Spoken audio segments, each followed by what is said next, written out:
그러니까 유토피아는 실패한다. 유토피아는 실현될 수 없다는 전제를 어떻게 보면은 우리는 가지고 있어요. 그렇죠? 그런데 맞죠? 유토피아를 꿈꿨던 그대로 이루어지는 경우는 사실 별로 그대로 없죠.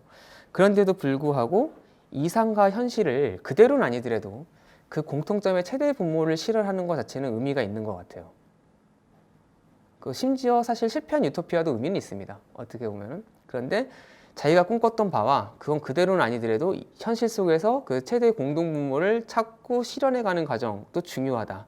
그 과정을 그런 대표적인 예가 노예무역 폐지 운동인 것 같아요. 노예무역 폐지 운동을 꿈꿨던 사람들은 기본적으로 복음주의자들이었고 기독교인들이었습니다. 되게 신실한 사람들이었고 그들은 되게 근대판 천년왕국을 만들고 싶었어요. 근데 이것을 정치화했죠. 영국 의회로 갖고 가서 영국 의회에서 통용될 수 있는 말로써 그것을 통과시켰어요. 어떻게 보면 우리는 지금도 종교, 도덕, 그거와 정치적인 이익을 되게 뭡니까? 이 상반되게 보잖아요. 그렇죠? 아예 이상주의자 아니면 속물로 보잖아요. 근데 꼭 그럴 필요는 없다는 거죠. 그 상반되어 보이는 가치의 최대치를 추구한 사람이어서 그래서 재밌게도 이 사람들을 보면은 상당히 뭐 흔히 말하는 보수주의적인 가치를 추구한 사람들인데 막상 이들이 이루어낸 결과물을 보면은 노예무역 폐지 같은 거는 정말 되게 큰 변화거든요. 정치, 종교, 경제적 측면에서 정말 엄청난 변화인데 아주 급진적인 결과물을 만들어낸 사람들이었습니다. 우리가 흔히 요즘 흑수저, 금수저 하는데 밀보풋은 거의 다이아몬드 수저 정도에 해당되는 그런 사람이었어요. 집안이 대대로 상인 집안이었는데 그 헐이라는 도시에 태어나거든요. 그 이름도 의미심장하죠. 헐에서 태어났는데 거기에서 그 헐을 중심으로 해서 지금의 발트해, 에스토니아, 리투아니아 그 지역의 국가 무역을 장악한 집안이었어요. 뭐 가문의 상속자에다가 케임브리지 나와서 정치 일본에서 국회의원인데 친구 베프가 총리야. 정말 더할 나위 없이 좋은 인생인데 이때 종교적인 경험을 하면서 인생이 많이 꼬이기 시작을 해요. 그래서 신약 성경을 읽고 이 사람이 교목이니까 영혼에서의 진보라는 필립 도드리지라는 사람의 책을 읽어요. 그러면서 윌버포스가 처음에는 그냥 읽다가 역시 종교적인 힘이 있는지 거기서 되게 많은 일종의 회심을 경험하게 됩니다. 교회는 다녔겠죠. 그런데 정말 내가 죄인이구나, 이렇게 살다 큰일 나겠구나, 그거를 좀 느끼게 된 거예요. 근데 이게 단번에 일어난 일은 아니고 2번 가거든요. 짧은 시간에 거의 1년 반에 거쳐서 왔다 갔다 하면서 그 기간 동안 되게 많이 자기의 세계관이 바뀌게 됩니다. 그래서 돌아와서 난 서치어 폴리티션, 그런 사람이 될 수는 없겠다, 그런 정치인 살아서는 안 되겠다 해서 정계를 떠나려고 했어요. 근데 그때 말린 사람들이 몇 명 있었는데 일단 유명한 사람으로서는 감리교회 창시자라고 알려지는 존 웨슬리가 죽기 3일 전인가 4일 전인가 마지막으로 편지를 써요. 윌버포스한테 제발 떠나지 말라고. 왜냐면 교회에는 성자가 많은데 세속에도 성자가 있어야 된다. 그러면서 말리는 편지를 쓰고 여기서 뉴턴은 그 아이작 뉴턴이 아니라 존 뉴턴이라고 어메이징 그레이스 작사한 사람도 원래 윌버포스가 어렸을 때 만났던 사람인데 다시 만나서 남아있으라고 권하고 피트도 이때 말립니다. 피트도 믿을 만한 친구가 필요했고 또 워낙 언변이 좋았기 때문에 국회에서 자기를 좀 도와줬으면 그런 마음이 있었어요. 그래서 피트가 사실은 윌버포스에게 노예무역 폐지 운동 해보지 않을래 권해요. 윌버포스가 개혁을 되게 오래 하거든요. 예를 들어 노예 무역 없애는데 20년 걸리고 노예제도 없애는데 26년이 걸립니다. 총 46년 걸려요. 그러니까 사실 여러분 이렇게 오랜 기간 동안 어떤 목표를 향해 달려가는 게 쉽진 않잖아요. 이렇게 오랫동안 달려갈 수 있었던 원동력은 뭔가 생각해 보건데 저는 이 공동체라고 생각을 합니다. 같은 뜻을 품은 같이 지지해 줄 수 있는 그 공동체가 있었던 게 이 개혁이 오래 갈 수 있었던 되게 중요한 이유였던 것 같아요. 이거를 그때는 이런 말은 없었고 나중에 이들이 죽고 나서 클랩함 섹트라고 불렀거든요. 왜냐하면 윌버포스가 의정 활동을 위해서 지역군 요크셔 되게 북쪽이고 런던 남부에 클랩함이라는 지역이 있어요. 지금은 런던 시내지만 당시는 외곽이었는데 이 마을로 이사를 오니까 윌버포스가 비슷한 성향을 가진 사람들이 여기에 이사를 옵니다. 그래서 같이 살아요. 근데 되게 친했어요. 그냥 친한 게 아니라 아침에 같이 뭐 기도회도 하고 그리고 교회도 같이 가고 아이들 공동 육아도 하고 요즘 유행하는 공동 육아도 하고 홈스쿨링도 같이 하고 그러면서 또 그러다가 애들끼리 눈 맞아서 결혼하고 애 낳고 그래요. 그래서 진정한 공동체를 이룹니다. 그래서 직업도 상당히 다양했고 물론 대다수는 국회의원들이었지만 제가 요즘에 많이 주목하는 게 이들이 정치적으로 이 정파심, 파티맨이 되지 않으려고 되게 노력했던 사람들이었다는 거예요. 그런데 노예무역을 없애는 게 그렇게 쉽지는 않습니다. 일단 생각보다 규모가 되게 커요. 그러니까 삼각무역이었는데 진짜 어떻게 보면 진정한 근대에 시작된 진정한 의미의 글로벌 무역인 것 같아요.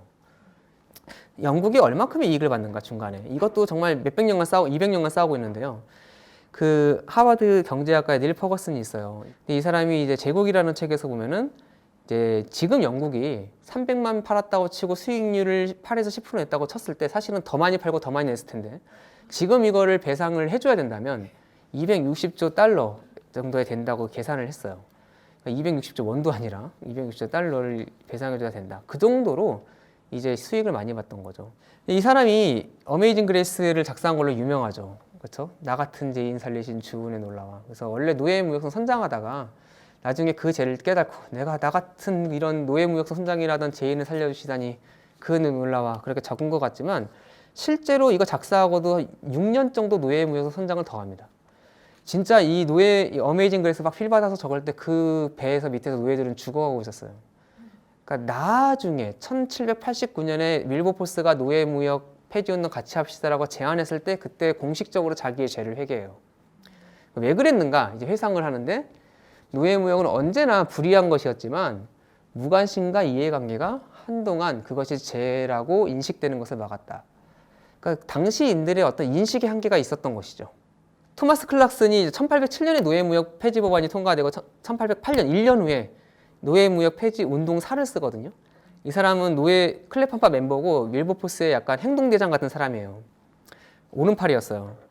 그런데 이제 이 사람은 이제 이걸 신의 섭리로 설명을 했어요. 그러니까 영국에서도 잉글랜드, 스코틀랜드, 웨일즈, 북아메리카의 뉴 잉글랜드 지역의 각지에 흩어졌던 처음에는 퀘이커들이 각지에 동시다발적으로 노예무역이 문제네 하면서 반노예무역적인 팸플렛을 펴냈는데 거기에 복음주의자들의 영향을 받아 전 각지에서 갑자기 이런 운동이 일어나고 이게 연결이 됐다. 이건 신의 섭리로밖에 설명할 수가 없다라고 얘기를 해요. 이제 윌버포스와 클레펀파가 동인도 우리가 아는 그 카레문 인도 거기에 설탕 회사에 투자를 많이 했다는 거예요. 그러니까 서인도제도 노예무역이 망하면은 자기들의 주가가 뛰겠죠. 이런 식으로 그들은 박애주의자가 아니라 위선자였다라는 공격을 해요. 그런데 얼마 지나지 않아 한 30년 정도 지나서 후세 경제사학자들에 의해서 그의 그 주장이 반박이 됩니다. 반박이 되는 이유는 이제 조금 더 그러니까 한마디로 윌리엄스의 데이터가 되게 편향적이고 그렇게 광범위하지 않았다는 거예요.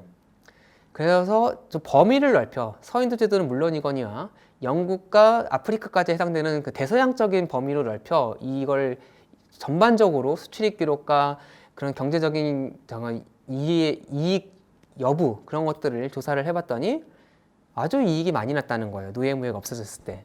근데 이거를 다른 후세 역사학자들, 특히 경제사학자들의 주장을 많이 해서 사실 에릭 윌리엄스의 논제는 경제학적 주장은 틀렸다라고 요즘 많이 봐요.